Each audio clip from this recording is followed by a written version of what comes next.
नए कृषि कानूनों के खिलाफ किसानों का आंदोलन 11वें दिन भी जारी है। सिंघू, टिकरी, गाजीपुर बॉर्डर्स पर जमे हुए हैं हजारों किसान। 8 दिसंबर को किसानों ने भारत बंद का ऐलान किया है। किसानों ने कहा, मांग पूरी नहीं होने तक दिल्ली के बॉर्डर पर धरना प्रदर्शन जारी रहेगा, कोई पीछे नहीं हटेगा। किसानों से बातचीत फेल होने के बाद सिंघू बॉर्डर पर पुलिस फोर्स बढ़ा दी गई है। नोएडा लिंक रोड बंद, गाजीपुर बॉर्डर और टिकरी बॉर्डर भी बंद है। 11वें दिन भी किसान अपनी मांगों को लेकर डटे हुए हैं, पीछे हटने को तैयार नहीं है। किसानों की बढ़ती संख्या को देखते हुए दिल्ली पुलिस की anti terror squad special cell की सीनियर ऑफिसर भी अब ड्यूटी में तैनात किए गए हैं।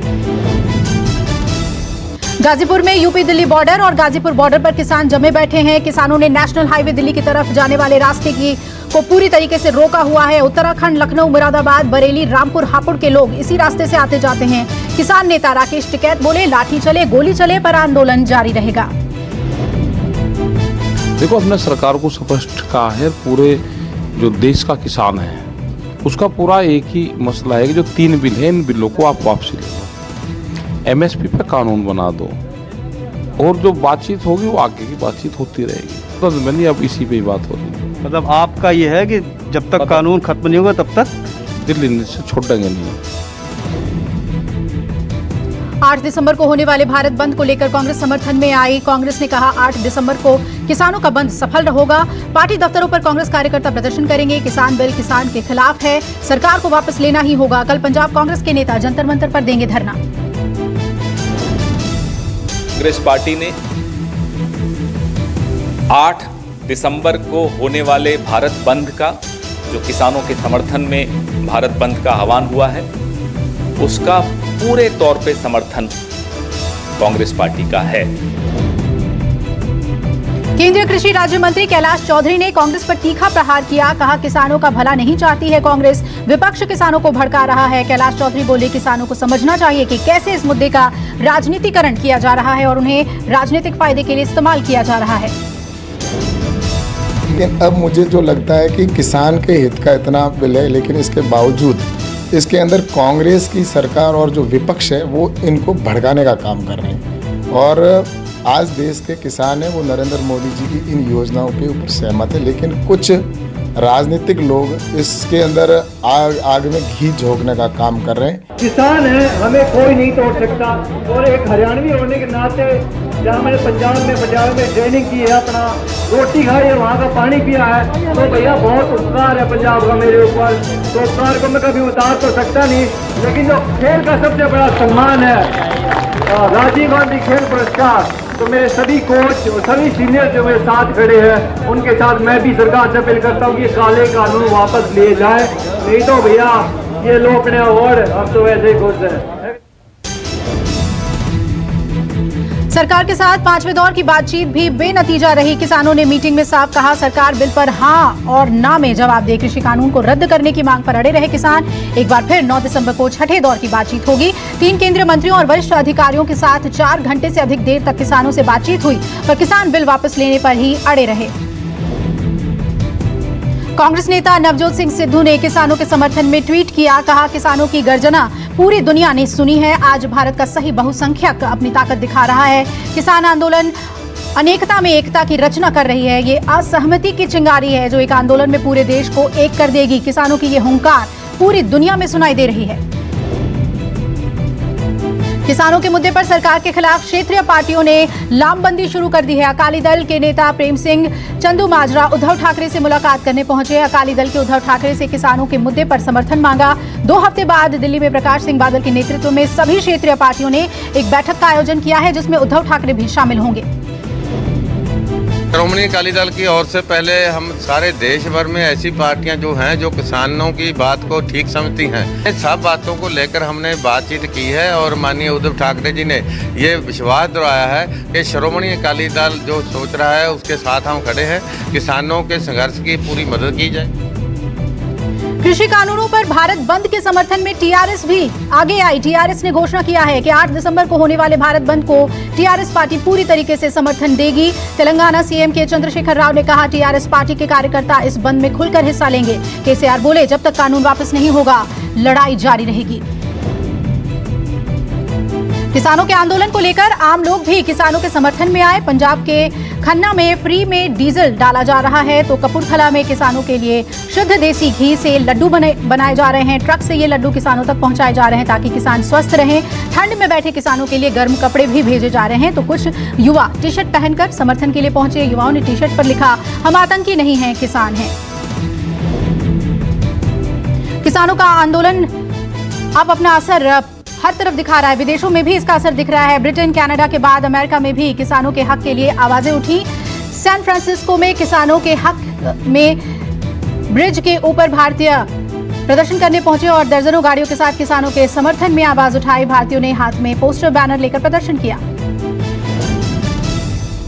तेजस्वी यादव ने नीतीश सरकार पर जोरदार हमला किया। तेजस्वी ने बिहार की एनडीए सरकार की निकम्मी और डरपोक सरकार बताया। किसान आंदोलन में धरना देने पर तेजस्वी यादव के खिलाफ एफआईआर दर्ज की गई है। तेजस्वी ने चुनौती दी, कहा गिरफ्तार करके दिखाए सरकार। तेजस्वी यादव ने शनिवार को बिना इजाजत पटना में नए कृषि कानूनों की वापसी की मांग को लेकर धरना दिया था। किसान आंदोलन के बीच सीएए ने भी जोर पकड़ा। कैलाश विजयवर्गीय ने सीएए को लेकर बड़ा बयान दिया है। कैलाश विजयवर्गीय बोले, अगले महीने जनवरी से सीएए लागू होगा। उत्तर 24 परगना जिले में आर्नोय अन्याय अभियान के तहत कैलाश विजयवर्गीय ने कहा, सीएए के तहत शरणार्थियों को नागरिकता मिलने लगेगी।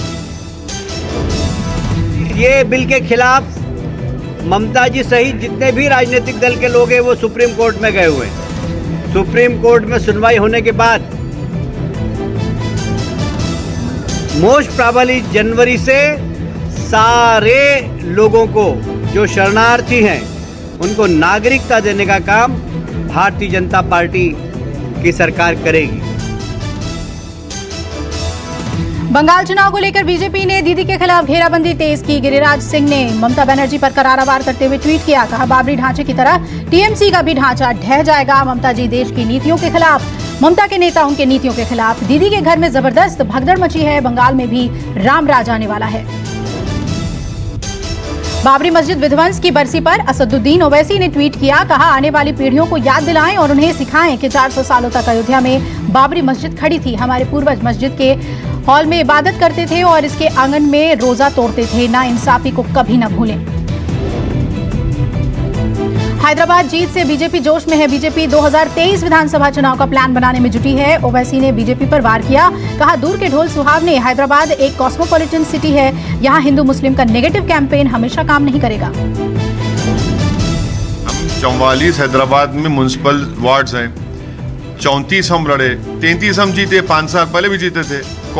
क्या किया बीजेपी ने? सर्जिकल स्ट्राइक, जिन्ना, अफगानी, रोहिंग्या, वो यूपी के मुख्यमंत्री को लाए, 3 वार्ड हार गए।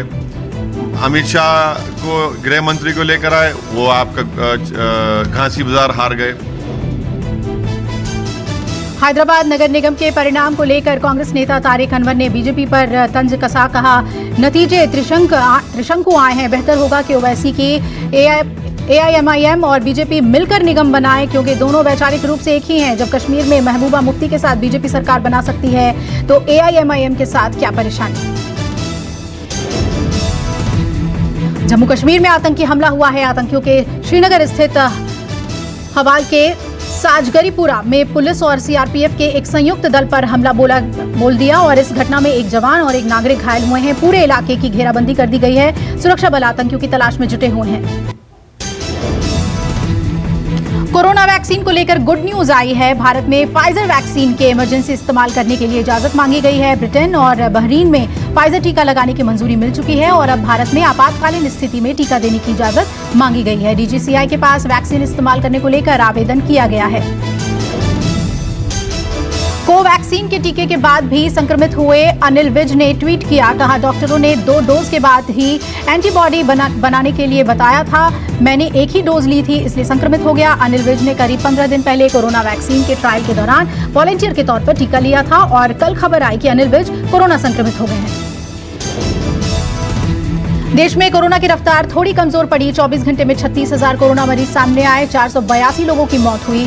41,000 से ज्यादा मरीजों ने पिछले एक दिन में कोरोना को मात दी। लगातार घट रहे हैं एक्टिव मरीज और भारत में अब तक 91 लाख से ज्यादा लोग कोरोना से ठीक हुए हैं।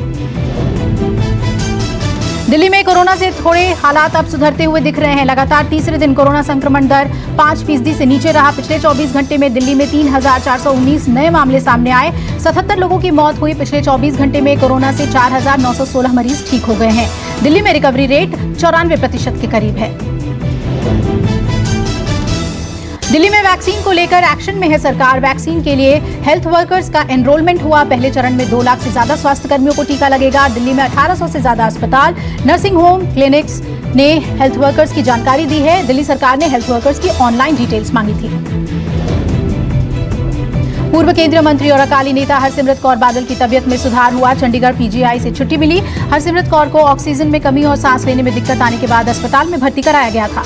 हरसिमरत के कोरोना टेस्ट की रिपोर्ट भी नेगेटिव आई है। सारे टेस्ट ठीक आए हैं।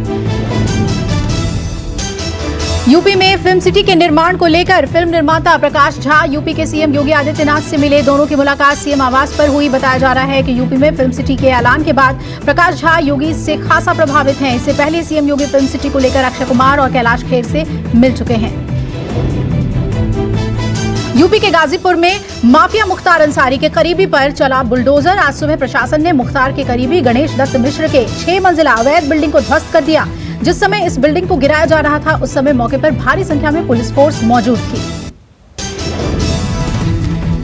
मुंबई के लालबाग इलाके में गैस सिलेंडर फटने से बड़ा हादसा हो गया। हादसे में 15 से 16 लोगों के घायल होने की खबर है। साराभाई नाम के रिहायशी बिल्डिंग में यह धमाका हुआ और कड़ी मशक्कत के बाद फायर ब्रिगेड ने आग पर काबू पाया। धमाके की वजह सिलेंडर गैस का लीक होना बताया जा रहा है। अहमदाबाद की इमारत में भीषण आग लगने से इलाके में हड़कंप मच गया। बताया जा रहा है कि बापूनगर इलाके में 10 से ज्यादा मोबाइल दुकानों में आग लगी। कड़ी मशक्कत के बाद दमकल विभाग की टीम ने आग पर काबू पाया। फिलहाल किसी के हताहत होने की खबर नहीं है।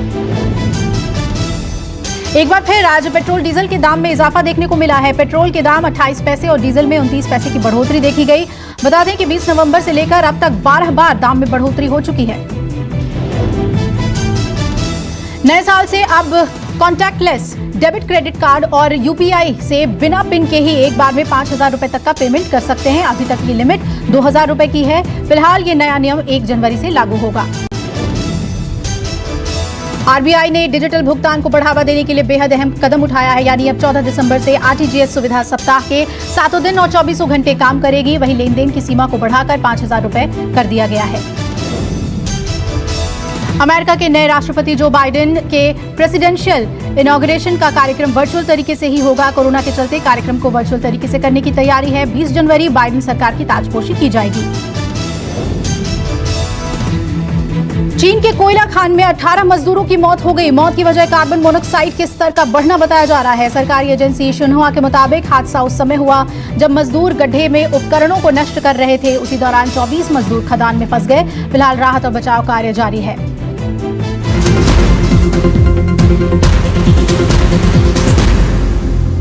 नमस्कार, मैं हूं मानक गुप्ता।